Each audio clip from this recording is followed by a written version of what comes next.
Salut tout le monde et bienvenue sur ma chaîne. Aujourd'hui, on décortique Requiem for a Dream, le chef-d'œuvre poignant de Darren Aronofsky, réalisateur également connu pour le controverse Black Swan. Ce film, une véritable dissection psychologique, explore avec une précision chirurgicale les mécanismes de la dépendance et la manière dont différents individus réagissent face à l'adversité. On y observe trois stratégies principales, la lutte, la passivité et la fuite. De quoi parle Requiem for a Dream?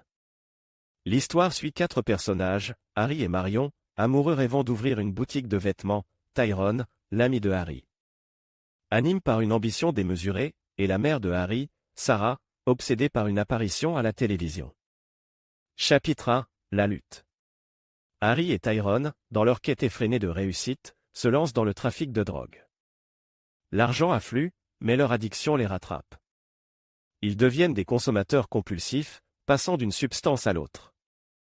Leur approvisionnement se tarit, les forçant à des choix désespérés.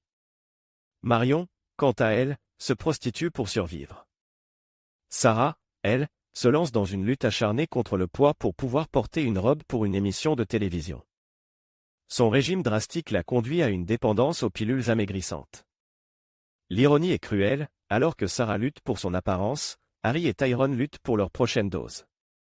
Chapitre 2, la passivité. Sarah, aveuglée par l'amour maternel, refuse de voir la réalité de la situation de son fils. Elle accepte ses mensonges et ses vols. De même, Harry, Marion et Tyrone, dans leur passivité, dilapident leur potentiel, sombrant dans l'oisiveté et la dépendance. Seule l'obsession de la prochaine dose brise cette apathie. Chapitre 3, la fuite. La drogue, sous toutes ses formes héroïne, pilules, cigarettes, alcool devient le moyen de fuir la réalité, une échappatoire pour continuer à rêver. Pour Sarah, le chocolat initialement source de réconfort est remplacé par les pilules fatales. Le dénouement. À la fin, les personnages, brisent, se replient sur eux-mêmes en position fétale. Cette posture, symbole de vulnérabilité, est un cri de détresse, une supplication pour une renaissance. Requiem for a Dream est bien plus qu'un simple film anti-drogue.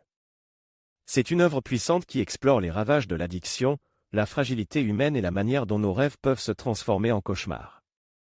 Aronofsky nous livre une réflexion profonde sur la quête du bonheur et les pièges de nos propres désirs. N'hésitez pas à partager vos impressions en commentaire. À bientôt pour une nouvelle vidéo.